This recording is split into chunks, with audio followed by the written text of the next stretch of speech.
Hello everyone, and welcome to another Hobby Hussy video. Here's my granddaughter modeling the latest hobby that I've jumped into. This is an ice cream cone cup.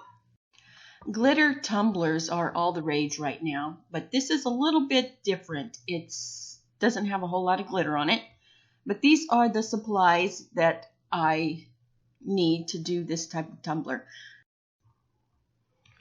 First, I start out with a printed image of a waffle cone. And I found this one on Google somewhere. And I enhanced it a little bit with the edge of a waffle cone. You know, where the cone kind of comes together on your waffle cone. That's what I was shooting for here. But I printed it off and then I sprayed it with acrylic spray paint and let it dry 3 different times. It kind of waterproofs it a little bit. And now I am trimming the waffle cone image. And I could not get it big enough on a piece of paper to completely cover the cup. So I'm having to do it with 2 pieces of paper.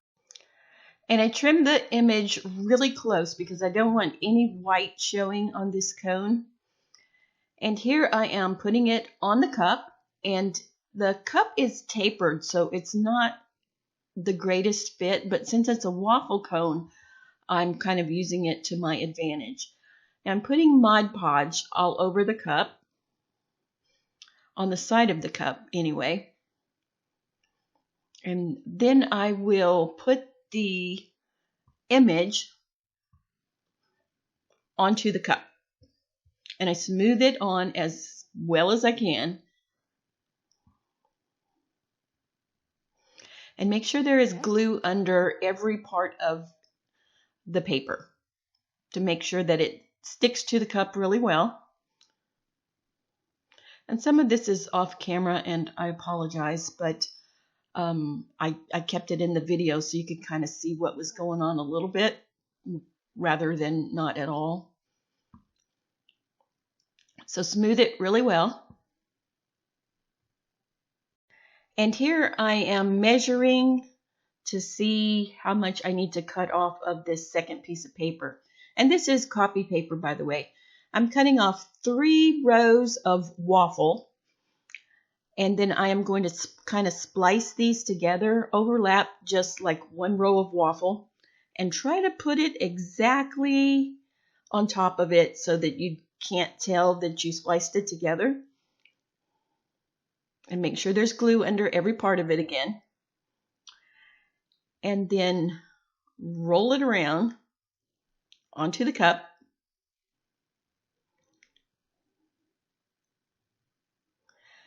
And you'll notice that I don't go all the way up to the top.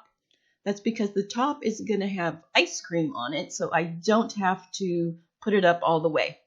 In fact, I'm going to cut it off later. Now I am ironing out some of the wrinkles that happened while I was trying to put the waffle cone print onto the cup. And a good way to do that is to put Mod Podge on top of it, and it kind of softens the paper a little bit, and then you can kind of iron it out. Here I am cutting off the top of the waffle cone. The top is going to have ice cream on it, so I'm just kind of trimming it off. And this does not have to be pretty. And I iron out some more wrinkles again. And I'm using the smooth part of my X-Acto knife here. And now for the bottom of the cup. I trim it up just a little bit.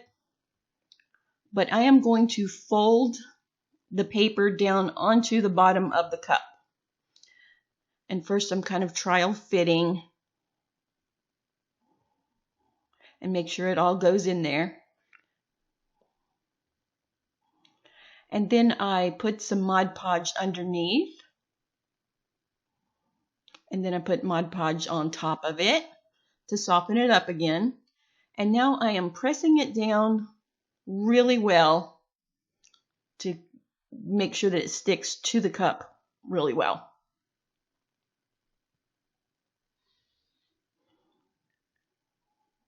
And I am Mod Podging the entire cup.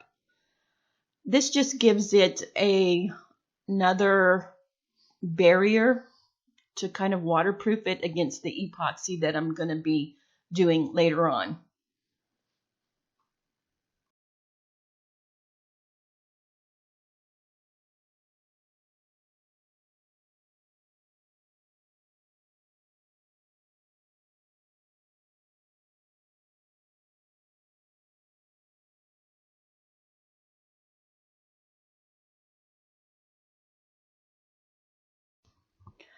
The bottom of the cup is still a little bit ugly, so I smash it out as good as I can. And then I measured the bottom and made a circle on my Cricut, and then cut out a circle of waffle cone and then put it on there. Make sure it has a lot of Mod Podge under it and on top of it. And now we let it dry completely. And now for the fun part, the air hardening clay.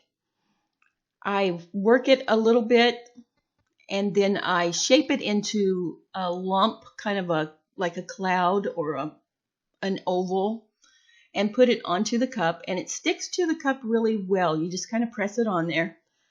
And I'm making like lumps of clay all the way around the cup, the top of the cup, covering up the metal part and the part that the cone is not on.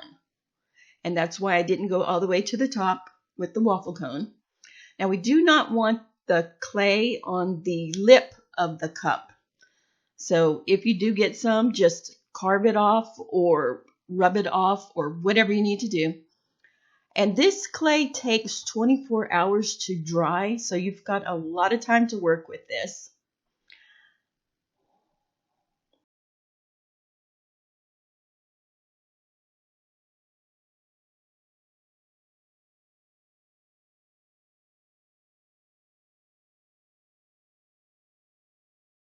And now I am making a texture tool. I've wadded up some aluminum foil and I kind of pat it onto the ice cream part. And it gives it a more old-fashioned ice cream type of shape or texture, which I really liked. Let that cure for 24 hours. And now we are going to paint the ice cream. And I'm using white and Snow White in acrylic paints. And I'm using just a little tiny bit of sienna brown to kind of darken the white that I'm going to use for shadow on the underneath side of my ice cream cone.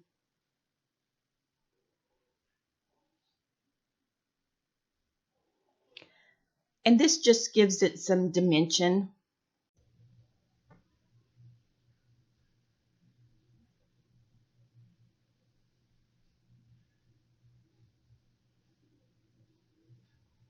And here I am mixing up some resin. I think you probably noticed that the ice cream part of my cup had a few little cracks in it. That is from the air hardening clay. So I'm going to mix up some white and kind of fill in those cracks with epoxy, white epoxy. And here I am mixing up, I think 20 cc's of A and 20 cc's of B. And I put it in a bowl of hot water to make it become more fluid.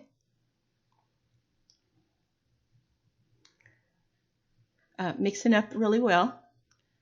And I put in a few drops of the Cast & Craft opaque white and a little bit of the body shimmer and a little bit of some white glitter. And the glitter kind of makes the ice cream have a more wet look, I think. And it's a preference thing. You don't have to use it if you don't want to.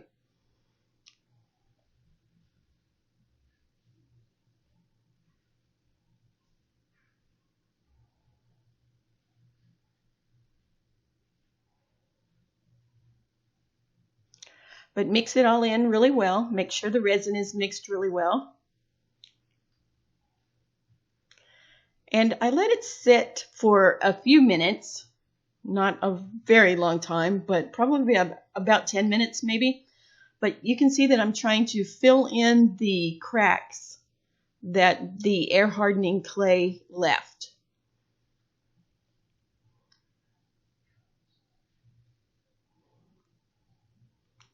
And I'm kind of rubbing it on elsewhere too. It just kind of gives the ice cream portion of the cup a little more dimension and different texture.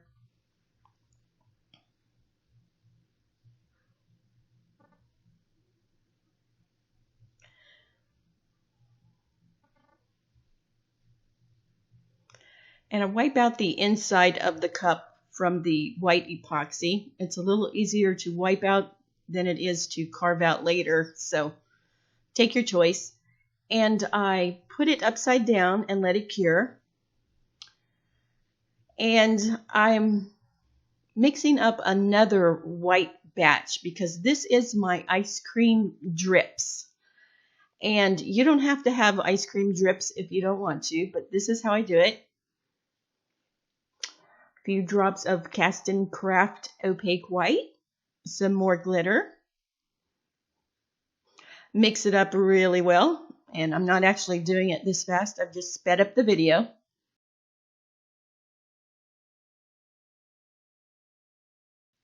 And now we let it cure for 30 minutes in the cup. And you kind of have to watch this and make sure that it doesn't get too hard in the cup, because you want it thick, but you don't want it completely set. And sometimes when epoxy is in a cup, it gets cured quicker. So you can see how thick it is, and I'm kind of just plopping it on to give the ice cream, again, more texture and to make some really cool drips. So I set the cup up so that the extra epoxy will kind of drip down, and then I turn the cup upside down so that the epoxy will drip back down on the same drips. And it makes a really cool effect, and it makes it look like really melted ice cream. And here I am trimming the epoxy off of the lip of the cup, and this is cured epoxy. And do this a lot slower than it looks. I've sped up the video again, but use a straight X-Acto knife and just carve off any epoxy that is on the lip of the cup. Otherwise, your lid won't fit on the cup exactly right.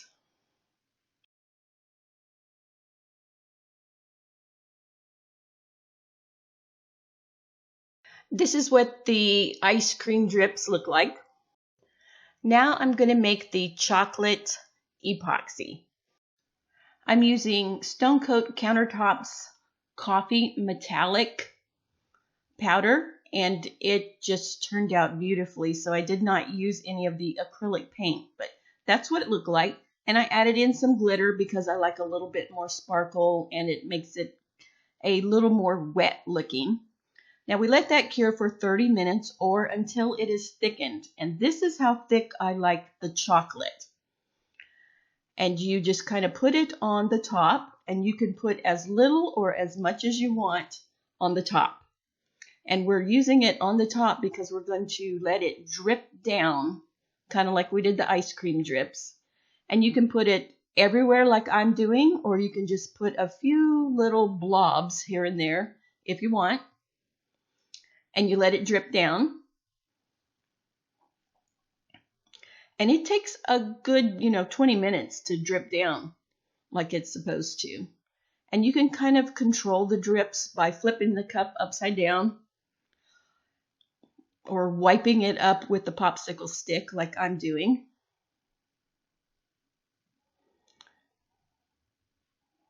And you let that cure for 4 hours at least. And now I am putting it on the cup turner. And I've mixed up, I think, 25 cc's of part A and 25 cc's of part B resin or epoxy, Stone Coat Countertop. And I'm putting it all over the cup.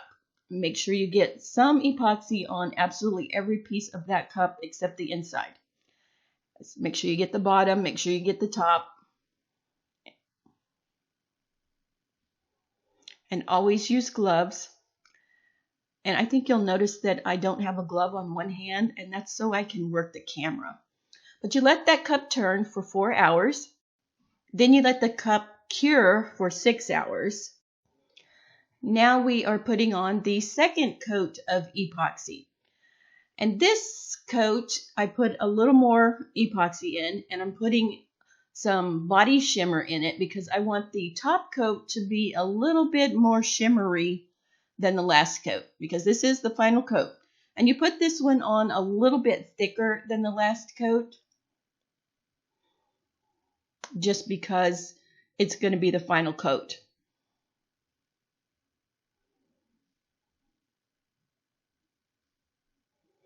Make sure you get every piece of this cup epoxied.